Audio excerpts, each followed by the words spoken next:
आओ अब हम पढ़ते हैं। जो मेंडल के नियम अभी तक हमने पढ़े थे उनमें तुम लोगों ने प्रभाविता का नियम, पृथक्करण का नियम और स्वतंत्र अव्यूहन का नियम पढ़ा था। अब देखो, इन मेंडल के जो नियम हैं, इन नियम के अपवाद भी हो सकते हैं। यह कौन कौन से अपवाद होते हैं? तो सबसे पहले जो है वह मैं ले रहा हूं अपूर्ण प्रभाविता को। पहले जो हम पढ़ेंगे, जो मेंडल के नियम का अपवाद है वह है अपूर्ण प्रभाविता।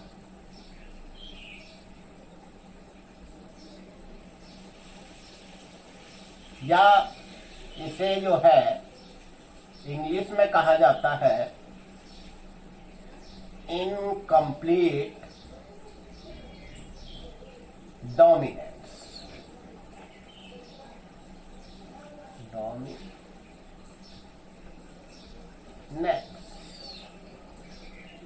इनकम्प्लीट डोमिनेंस या अपूर्ण प्रभाविता। कई चीजें तो अपने नाम से ही स्पष्ट हो जाती है। जैसे यहाँ पर जो है यह स्पष्ट हो रहा है कि जो प्रभाविता है वह पूर्ण रूप से अपने आप को प्रदर्शित नहीं कर पाती है, तो इसे हम अपूर्ण प्रभाविता या इनकम्प्लीट डोमिनेंस कहते हैं। इस प्रकार से जैसे हमारे पास एक उदाहरण है, एक पुष्प होता है जिसे हम मिराबिलिस जलापा कहते हैं। इस पर जो प्लांट है, इस प्लांट पे जो फ्लावरिंग होती है, उन फ्लावर के कलर जो है वह रेड, व्हाइट या फिर पिंक होते हैं। और जो हमारे पास यहाँ पर जो कैरेक्टर होता है, जो डोमिनेंट होता है, जब रेसेसिव कैरेक्टर के साथ वह आता है तो अपने को पूर्ण रूप से वह प्रदर्शित नहीं कर पाता है। फलस्वरूप एक नया कलर हम लोगों को जो हेट्रोजाइगस, इस प्रकार से जो हेट्रोजाइगस एलील होता है, उसके जो जीन होते हैं वह अपूर्ण प्रभाविता को लिए हुए होते हैं और एक मध्य के कलर को वह प्रदर्शित करते हैं। जैसे यहाँ पर हम देखेंगे कि हमारे पास जो है क्या थे, जो प्लांट था वो कैसा था, उस पे जो फ्लावर थे वो थे रेड फ्लावर।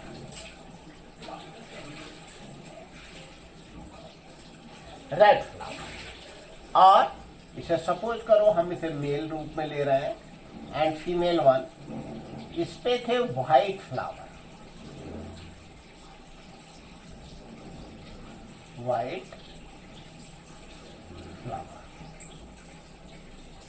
में जो एलील है, जीन पेयर है, रेड फ्लावर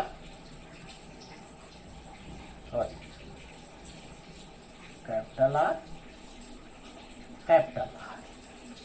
और जो व्हाइट फ्लावर है small R and small R के द्वारा प्रदर्शित। अब यहाँ पर जो क्या बनेंगे, इसमें गैमीट फॉर्म होगा। ये हमारे पास पेरेंट है, यहाँ ये जो है युग्मक या जो गैमीट्स बन रहे हैं, क्योंकि दोनों कैपिटल आर ही होंगे इसलिए मैं आर से दिखा रहा हूँ। और ये जो होगा इसमें गैमीट कैसा होगा, स्मॉल आर। अब यहाँ पर जब इनमें परागण कराया जाएगा तत्पश्चात जो पहली पीढ़ी आएगी उसमें जो कैरेक्टर आएंगे, उसके जो जीन हो गए वो हेट्रोजाइगस हो गए, यानी कैपिटल आर एंड आर। अब तुम लोगों ने लॉ ऑफ डोमिनेंस के अंतर्गत पढ़ा था कि अगर डोमिनेंट कैरेक्टर होगा तो वही फिनोटाइपिकली अपने आप को शो करेगा, यानी जो बाह्य लक्षण होंगे वो डोमिनेंट कैरेक्टर के ही शो होंगे, वही दिखाई देंगे। बट यहां पर जो है डोमिनेंट कैरेक्टर जो मैं कैपिटल आर से दिखा रहा हूं, ये कैपिटल लेटर से हम इन्हें शो करते हैं, वह नहीं दिखाई देगा। और ये जो होगा, ये जो प्लांट होगा इस पर जो फ्लावरिंग होगी वह आएंगे पिंक फ्लावर।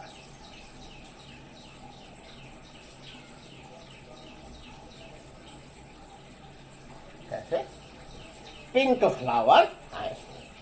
अब हम जो है यहां पर जो सेकंड पेरेंट है उसके रूप में जो फर्स्ट सीरियल जनरेशन है इसमें स्वपरागण करा देते हैं। स्वपरागण कराने पर, क्योंकि तुम लोग जानते हो यहाँ पे जो गैमेट बनेंगे वो गैमेट कैसे बनेंगे, या तो कैपिटल आर या फिर क्या होगा, अब पुनः जो है मैं जो सेकेंड पीढ़ी या जो क्या होगा सेकेंड फीलियल जनरेशन होगी उसमें कौन कौन सी संभावनाएं होंगी उसको चेकर बोर्ड से बना रहा हूं। देखो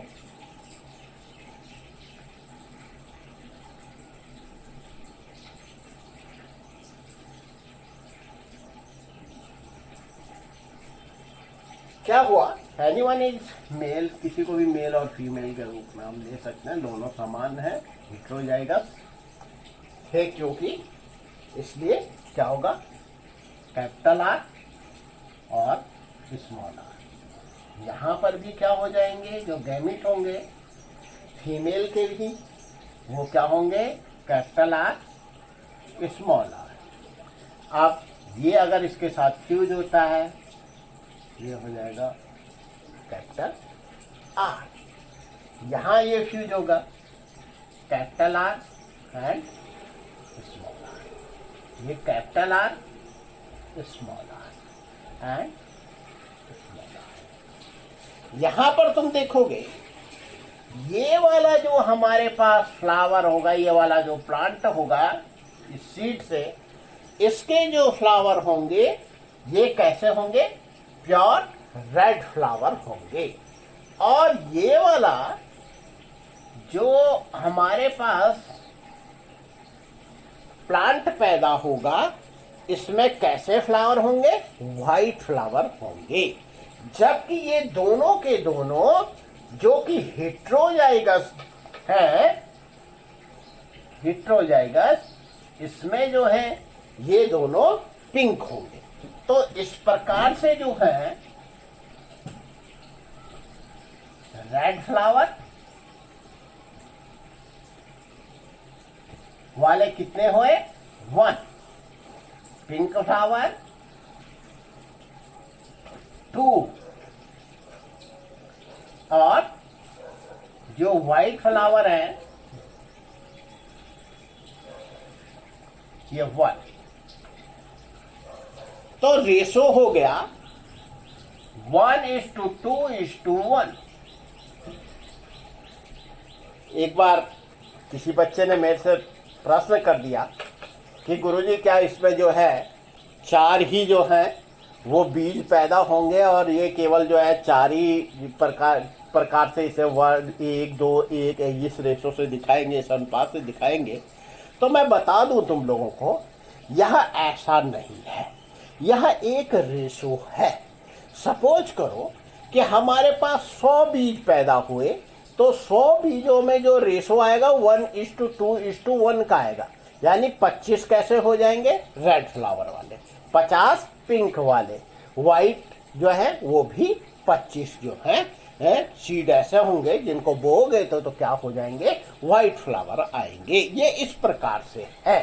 तो थोड़ा सा ये भी तुम लोगों को ध्यान रखना है, थोड़ी सी गणित तुम लोगों को इस्तेमाल करनी पड़ेगी, ताकि ऐसा ना हो कि फिर जो है कई बार ये प्रश्न उठ जाता है कि बायोलॉजी वाले जो है वो क्या हो जाते हैं, मैथ्स में वीक हो जाते हैं। तो थोड़ा सा ये सामान्य गणित है और व्यवहारिक गणित में सोचता हूँ हर एक बच्चे को आनी ही चाहिए।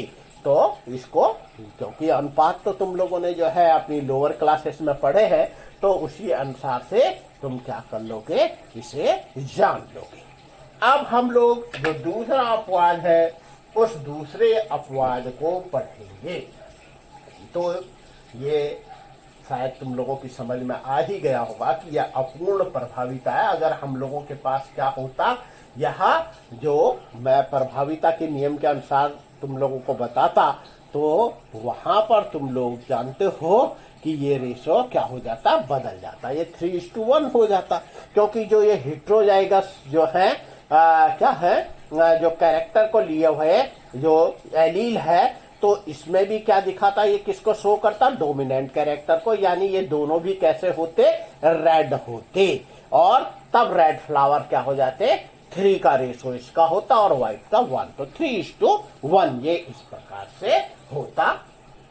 आइए अब हम दूसरा जो अपवाद है उस दूसरे अपवाद के बारे में पढ़ेंगे। थोड़ा सा साफ कर लेता हूं।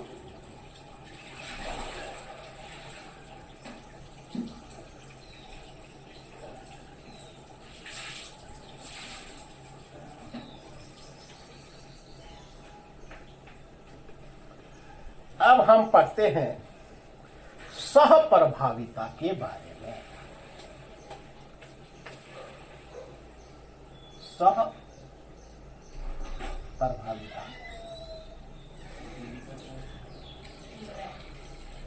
सहप्रभाविता दूसरा अपवाद, या जिसको हम कहते हैं कोडोमिनेंस। को साथ साथ दोनों ही डोमिनेंट होंगे, सह, यह सहप्रभाविता है। हाँ, मैं सोचता हूं कि जो बच्चे गांव से होंगे वो अपने घरों में पशुपालन करते होंगे, या विशेष तौर से जो गाय है वो गाय उन लोगों की पाली हुई होगी। अपनी गाय का कलर अगर तुम लोग देखते हो तो वह तुम लोगों को यह कैसी मिल सकती है, काली हो सकती है, सफेद हो सकती है, भूरे रंग की हो सकती है, सामान्य तौर से हम लाल रंग की कह देते हैं। एक्चुअली क्या नहीं होगी, वैसे एकदम से रेड तो कोई गाय होती नहीं है। एनीवे, लेकिन कुछ गायें तुमको ऐसी दिखाई देंगी, जैसे मैं बताऊं तुम्हें तो वो तुम लोगों को उसको ब्लैक भी होगी और व्हाइट भी होगी, जिसको कि हम लोग चितकबरी कहते हैं। तो इस प्रकार से तुम लोगों को चितकबरी प्रकार की गाय भी दिखाई देंगी। तो इस चितकबरी प्रकार की जो गाय है, माना उसमें हम लोगों के पास क्या है, जो ब्लैक भी और व्हाइट भी दोनों ही कलर क्या हो रहे हैं, उसमें दिखाई दे रहे हैं। तो इस प्रकार से इसे हम कहते हैं रोन। ब्लैक अलग हो गई, व्हाइट अलग हो गई, और साथ ही ये वाली जो होगी यह क्या होगी, रोन। इसे हम क्या कहेंगे, रोन कहेंगे। देखो यहां पर मैं तुम लोगों को बताता हूं कि सपोज करो ये हमारे पास क्या है, जो मेल है, अगर मैं उदाहरण लेता हूं, ये कैसे कलर का था, व्हाइट। कैसा था, व्हाइट। और जो फीमेल थी ये जो है ये थे ब्लैक।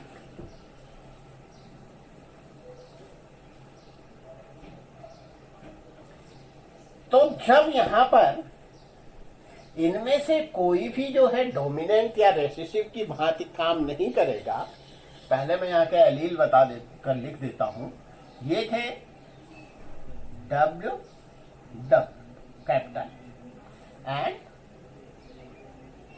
B, D. यहां जो गैमेट फॉर्मेशन हुआ P1 गैमेट कैसे बने, दोनों अलग अलग होंगे तो डब्ल्यू ही आए, दोनों जगह जाएगा कैपिटल डब्ल्यू। यहां बी, और जो फर्स्ट जनरेशन थी उसमें जो हमारे पास संतान उत्पन्न हुई उसमें जो इस कैरेक्टर को शो करने वाले एलील था उसके जो जीन थे वो क्या थे, capital W and capital B. यानी कि अब यहां पर कोई भी डोमिनेंट नहीं है, या फिर या कहेंगे कि दोनों ही डोमिनेंट है।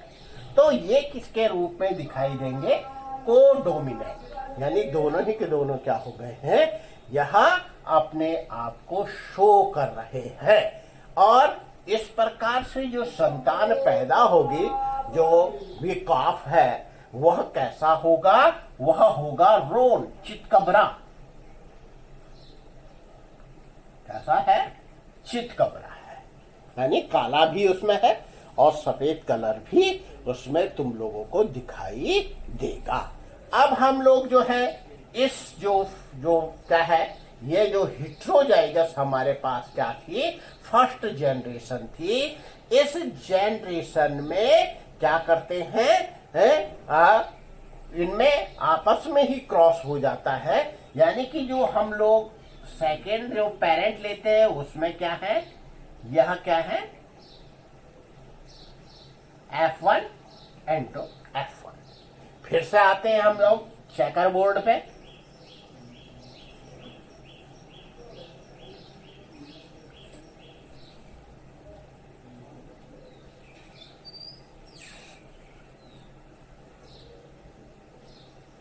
यहां गैमेट हो जाएंगे, क्या होंगे, दो गैमेट बनेंगे अलग अलग कैरेक्टर वाले। ठीक है, जो भी गैमेट बनेगा उनमें क्या होंगे, ये कैरेक्टर होंगे।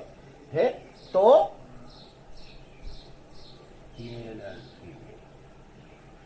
Capital W, capital B, capital W and capital B. यहां क्या होगा, capital W and capital W, यहां capital W and D, capital W B, इस प्रकार। तो यहां पर ये वाला ये जो संतान होगी ये कैसी होगी, व्हाइट, प्योर व्हाइट। रोन, चितकबरी 1 एंड 2, ये दोनों कैसे हो गए, चितकबरी हो गए। और जो ब्लैक है ये ब्लैक भी 1। तो इस प्रकार से तुम लोग देख रहे होंगे कि यहां पर दोनों के दोनों कैरेक्टर क्या हैं, अपने आप को संतानों में शो कर रहे हैं। यहां पर प्रभाविता का नियम क्या हो रहा है, वह खंडित हो जा रहा है। तो इसे हम लोग कोडोमिनेंट या सहप्रभाविता कहते हैं, जहां की संतानों में दोनों ही अपने जनकों के कैरेक्टर मौजूद होते हैं। तो ये था तुम्हारा किसके बारे में, जो अपवाद होते हैं मेंडल नियम के उनके बारे में। अन्य अपवादों को दूसरी बार तुम लोगों को बताया जाए।